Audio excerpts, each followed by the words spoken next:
This is Nasha Kasha, Ukrainian Almanac. 28 minutes of stories for everyone about Ukrainian life. Nasha Kasha is heard on 19 campus and community radio stations from Newfoundland to British Columbia.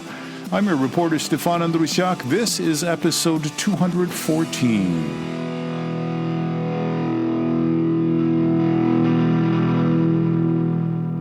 This program tells the story of Canada's national internment operations. It happened during the First World War. People taken from their homes and locked up in work camps. And it finally came to an end on June 20th, exactly 100 years ago.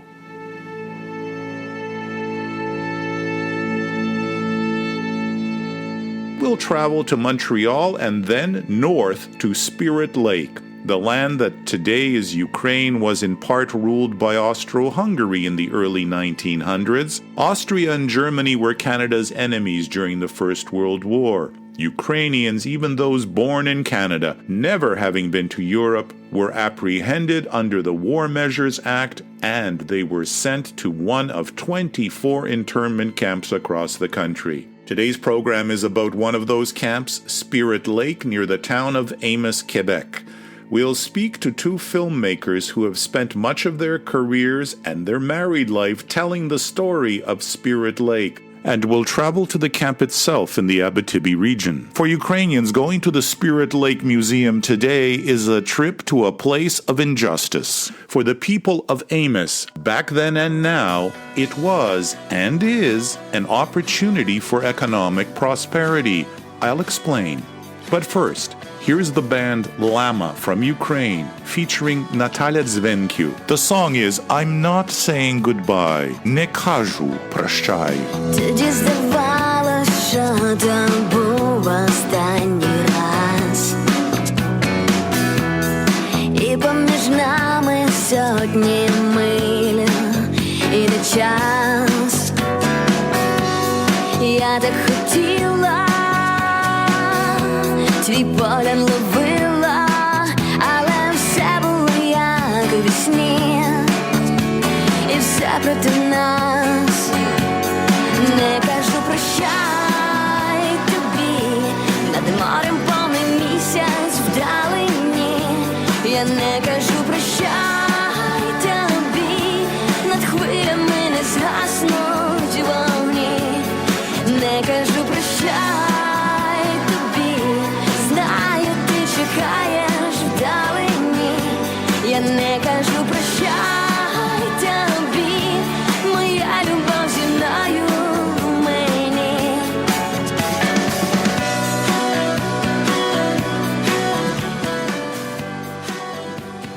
Playing a pop song like Не кажу прощай, I'm Not Saying Goodbye, leading into a very serious topic like internment, is meant out of respect as well as the realization that life does move on. Прощай, it means farewell. Parting with a loved one or a good neighbor is difficult. Add to it your government formally declaring that you are less than equal, suspicious, even a danger. Rip that person from their belongings, ship them to a prison colony, work them. How difficult that must have been. Не кажу прощай. Прощай means goodbye. Прощання in Ukrainian also means forgiveness. Clear, pure water.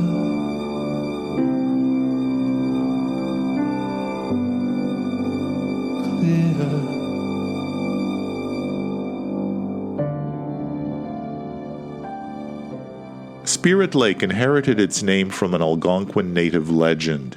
It spread stories that ghosts were seen rising from the lake. The First World War would break out. Ukrainians, because they had emigrated from lands controlled by the Austro-Hungarian Empire, were identified as a threat, and they were rounded up. During the Second World War, a similar injustice would befall Japanese Canadians.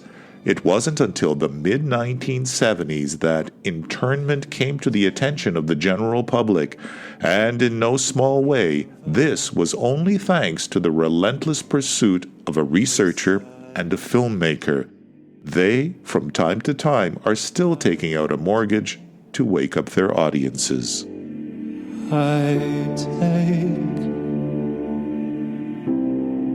a vow. Я називаюся Зоряна Гриценко-Лова і бувша голова Конгресу українців Канади в Монреалі і Квебек. Я називаюся Юрій Логовий, я кінорежисер, я в індустрії фільмів вже понад 40 років, може навіть більше як 40 років. Raised in Montreal, born in Montreal? Ні, я вродився в Бельгії в транзиті. I was born in Sudbury, Ontario. And those are my formative years. And then at 16, when my father passed away, we moved to Winnipeg, where I continued my school and being involved with the community. How did you meet? She's from Winnipeg. You born in transit, grew up in Montreal. How did you meet? I graduated in 73, and I really needed a vacation after 4 years of hard studies, and I decided to look at Canada, and I bought an old car, and we went all the way to Vancouver, and we ended up in Winnipeg. And then, because my sister had at Osseradok, she had an exhibit of her work. She's a painter and a gravure, etching, no, in English. I happened to be working at the Ukrainian Cultural and Educational Center, Osseradok, as a student at University of Manitoba, and we were already cataloging all the artifacts at Osseradok, and prior to that, I was involved with documenting Osseradok's work.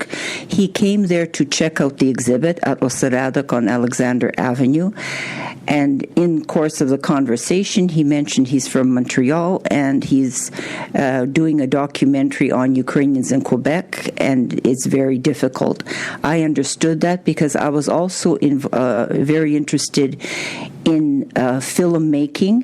This is in the late 1960s and 1970s. My interest was also in film. At that time, we had very few documentaries on Ukrainian subjects because the Soviet Union, of course, did not develop that. So the onus was on us as a Ukrainian community in the diaspora in Canada to do that which has to be done to document our history. So he mentioned Ukrainians in Quebec, and in that conversation he was quite amazed that I was so supportive and excited by the project, and I got involved with that in trying to help finish Ukrainians in Quebec. Mm-hmm. That's very commendable. You finish university, you want to travel, and you end up going to a Ukrainian cultural display in Winnipeg. Дуже чемний. Well, at that time, I wanted to find myself. You see, I was studying French literature and cinema, and my heart was always with the French side. But there was a beginning of a lot of separation talk and independence. I even had a teacher, Léon Bergeron from Manitoba, who was a revolutionary, a Marxist really, but his teaching in French literature was so interesting, and in Quebec literature, to analyze the Quebec society and everything, it was very interesting. But I always felt I was not part of it because I was not accepted. On the other hand, being in an English university, I also was not, I went to high school in French, so my heart was not really with the English side either, so I was trying to find myself, and that's why I did Ukrainians in Quebec. It was to try to understand the history of Ukrainians in Quebec, try to understand myself, where do I fit in that society. From Ukrainians in Quebec, how did you meet the story of internees of Ukrainian origin in Quebec? Well, during the research, Zoriana had amazing books. She's a book collector and an avid reader. She reads a book a week at least. So the thing is, she had this book of Maronchak about the history of Ukrainians in Canada. And in that book, I saw a little notice about Quebec and the internment of prisoners, Ukrainian prisoners at Spirit Lake. And I said, it's impossible. I thought always Ukrainians were welcome to Canada. That's the impression I always had. Even the sign said, welcome to Canada. In 74, I was already working on Ukrainians in Quebec. And Zoriana was helping me doing the research. And that's how I said it's impossible that Ukrainians were interned in Canada. It's like, it's not what I understood. And then I had to phone a cartographer in Quebec City to find out where Spirit Lake was, because that doesn't exist anymore on any maps. So after a few hours... Beauchamp? No, before Lac Beauchamp, Lac des Esprits, Spirit Lake, because it was an Indian reserve in that area.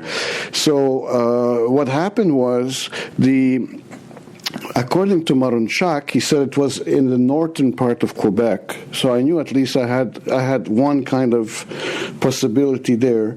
But where? I look at the map, I look at everything. There's no such a thing as Spirit Lake. And then what happened was the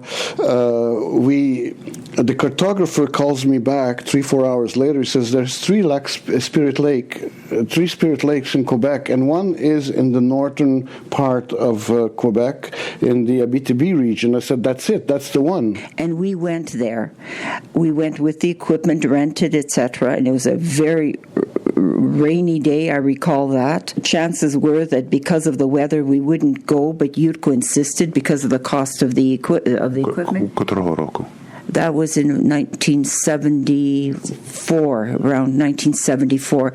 So we started the work, sort of building the awareness of the internment issue in Canada still from the early and mid-1970s. So Marunchak mentions this internment camp in a book, not specifically stating exactly where it was. Were other people talking about internment at this time? I mean, was it front of mind? How did it bubble to the surface? Well, it was a progression. There were already some papers and theses written on internment. It was there to be found, and there were individuals that started to talk about it. And in the case of Yurko, myself, and the team that we were working with as graduates from university, the contribution that our film made was it helped to put the internment issue on the map. Number one, Spirit Lake in context of Ukrainian history of Quebec. And then the next film which we made, because we saw that with the internment of Spirit Lake and our research on the 24 camps, that it begged a documentary, a feature documentary on all of the 24 internment camps. And we went and took that upon ourselves as a major project, doing Freedom Had a Price. And that was done with great difficulty because, again, to a large extent, we were pioneers on the whole issue of an internment. And in Freedom Had a Price, there's also because we're speaking about Spirit Lake, there's a significant section also on Spirit Lake in both the film Freedom Had a Price and the original one, Ukrainians in Quebec. The biggest problem for our film was to find photos. And because of certain articles that appeared in the Gazette, because there was a young journalist that came to our house and he was interested by Spirit Lake. You see how things happen, it's amazing. Pan Matzeluch came to our house, Danilo Matzeluch came to our house, and he's a journalist at that time, I think, for the Gazette. And he wants to go to Spirit Lake to find out this thing. He makes a huge article, front page and everything. And then he finds out, interviewing these little ladies, old ladies in NDG actually, that their father was one of the soldiers, one of the guards at Spirit Lake. And they say they have negatives, that Mr. Palmer here, the dad, had a collection of these negatives, and they were nitrate. At that time, nitrate... We pursued the lead. That there was an existence of photographs, and we found these photographs. This is the amazing collection that later we put put and donated to the National Archives of Canada in order to permit future researchers to use them, and of course they're always used. For example, the photograph of the women and children as in Spirit Lake is an iconic photograph. Everybody's familiar with it. That is from the collection that we found and that Yurko, when he got, which was these old photographs on nitrate, very dangerous because they are flammable. He made copies of it, and we used them to make our documentaries, because you need materials, you need documents, you need photographs. Decades passed with this whole issue, and we were also in search of the very last surviving witnesses of Spirit Lake and the internment, and we found some of the last survivors of internment. You meet her at a cultural exhibit in Winnipeg. You like each other. You're getting along. You're interested in the same things. You come to Montreal and you're working on a documentary. Were you ever thinking that, okay, this will be a hobby, this is something I really want to do, but I'm going to go out and get a job and get a steady income coming? I mean, you're standing in the rain, in the mud, with rented equipment, worried that you've got to get this done. What was that like? Just tell me about those early days. Well, this was a job. It was a job. Now, maybe it didn't get the finances that should have been, because again, we are a minority in this country, and we don't have our own institutions that were able to fund it. But we felt that these aspects of document were so important that whether or not we had the finances, we got them. It was very minimal. I was making a living in the film industry, so I was employed all the time on major projects. You work 6 months and then you don't work, so you had to budget all the time. But all the profits went into my films and to our films. So whenever we made a little bit more money, basically Ukrainians in Quebec was on my credit card, and then I would pay it off. I mortgaged my house, I don't know how many times, or I mortgaged our house, rather, to get funding to do Freedom Had a Price. We lost actually $250,000 with that film. But I think what is important to say also is that when we were doing these documentaries, beginning with Ukrainians in Quebec and Freedom Had a Price and others, we also turned to, for example, the Shevchenko Foundation. They gave us a little bit of money. We turned to some organizations. They gave modest amounts. At that time, some organization gave $50. And sometimes we got $100. It was very modest, but there was a little bit of support. When it was necessary, we contributed to it. Okay, but you mortgaged your house. Oh, we mortgaged our house I don't know how many times. To do Freedom Had a Price, to do Bereza Kartuska, to do Genocide Revealed. Every time we put the house, we mortgaged. I can also comment that this just goes to show the determination and the commitment that Ukrainians have to document history. And when the documentary Harvest of Despair, the first major documentary on the famine genocide, was being made by the Ukrainian Research and Documentation Center, which Yurko was involved in. It was the commitment of individuals there that also mortgaged their homes and borrowed money in order to begin and make the major award-winning documentary, Harvest of Despair. So again, this just underlines that we are such a dedicated community, and we know that there is so much that is not written about our history, and the onus is on us to do it, and there were people that were willing to make that sacrifice. In mountains. In parts of the first half of this program, you heard the music of Jason Sweeney all the way from Melbourne, Australia. The title of the piece is Night at Spirit Lake.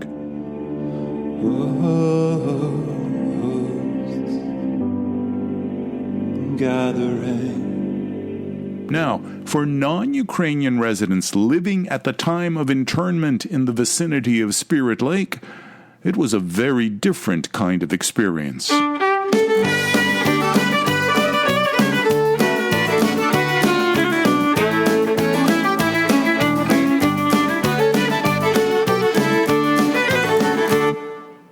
Back in 1914, Hector Otsier, the then mayor of Amos, Quebec, saw a business opportunity. The prisoners would need to be segregated, lodged, and put to work somewhere. Why not in his community, he asked. He lobbied the federal government to build an internment camp near his town.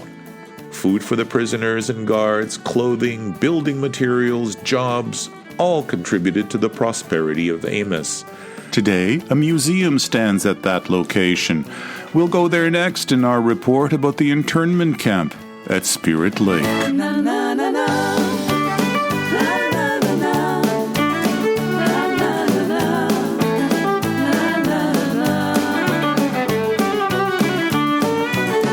As for Hector Otsier, the business-minded mayor and jail lobbyist, he served only 1 year in office, but did go on to terms in both the provincial legislature of Quebec and to the Parliament of Canada.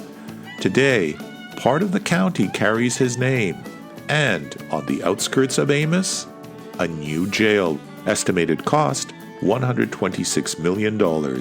It has 220 beds that accommodate both male and female offenders serving provincial sentences or awaiting court dates. Au bout des rails, une sombre destinée, dans les entrailles d'un pays nouveau-né. Dans des wagons, on vous a entassé, et sans compassion, volé votre liberté. Brave méconnu, on a bafoué tes droits, on t'a mis à nu, en inventant des lois. Toi le détenu de la guerre et ses rois, tout ce que tu voulais, juste retourner chez toi. Na na na na, na na na na. The song has a catchy melody. The beat emulates, for me, a train carrying reluctant passengers into uncertainty. But the words are heartfelt. The song speaks about injustice of internment, of rights being denied, of laws being conveniently changed. Today, there is understanding about what happened here, and Jim Slobodian is largely responsible for bringing that understanding about. Yes, my name is James. My real name is James Slobodian, and I'm the chairman of the Camp Spirit Lake Corporation. His wife grew up at La Ferme. She attended the little stone church that houses the internment camp museum. It's on the very site next to where 10 prison barracks once stood. The stones that make up the church walls were gathered by the camp's detainees. This is exactly, Steve, the grounds where the camp was situated. Where are we in right here in the geography of this province? Okay, we're in the place called Tresesson, a sector of La Ferme, which is about 8 kilometers from Amos. The camp was 3 kilometers to our left by 2 kilometers deep. On the other side, the village was called Linenville. It's where the families were interned, okay? But they were not surrounded by barbed wire. But over here, all this part was all surrounded with barbed wire. The railway is not too far away from here, eh? So on January 15th, 1915, they arrived, and about a contingency of about 90 people, the families, men, women, and children. And when they arrived, it was minus 40, and there was probably 1 or 2 barracks built. They had to get going to build the other barracks and to get to work, because the following weeks, more people were coming, were brought in by train to be interned here. Now, they were mainly from Montreal, these internees? All the people that came here are from St. Michael's Parish in Rosemont. Yeah, okay. And some of them came from Point and from the other part of Verdun. But these are all parts of Montreal. Yeah. Oh, but over here, the camp opened in January 15th and closed on January 28th in 1917. It lasted about 2 years. When the camp was closed, they weren't given like a paycheck to say, well, listen, here, here's money to go back. No, they were just told, it's over with. The camp is closed, and take all the directions you want, and left without nothing.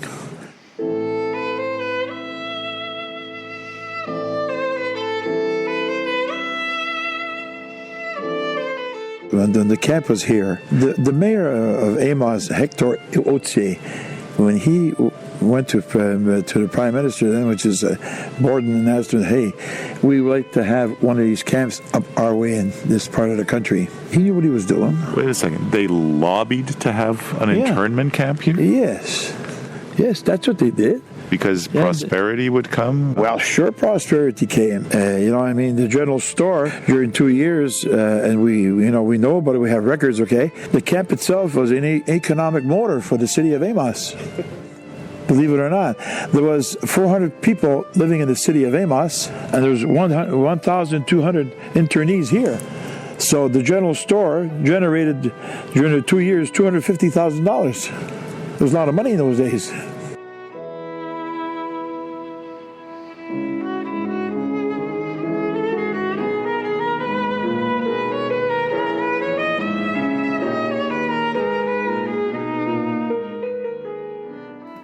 In the Kingston area, 500 internees were held in a similar fashion from August 1914 to November of 1917.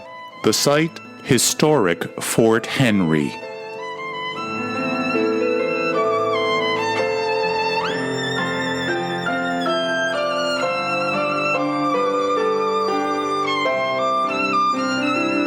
We close the program with a violin melody by Miroslav Skorek. It's simply called Melodia. The violinist is Karisa Klobuchak. Melodia was recorded in Saskatoon last year. The pianist on this recording is Catherine Dowling, and you can find it on YouTube. In the show, you also heard Daniel Rose perform L'Évadé de Spirit Lake from a CD of the same name, published by Camp Spirit Lake and available at the Spirit Lake Museum.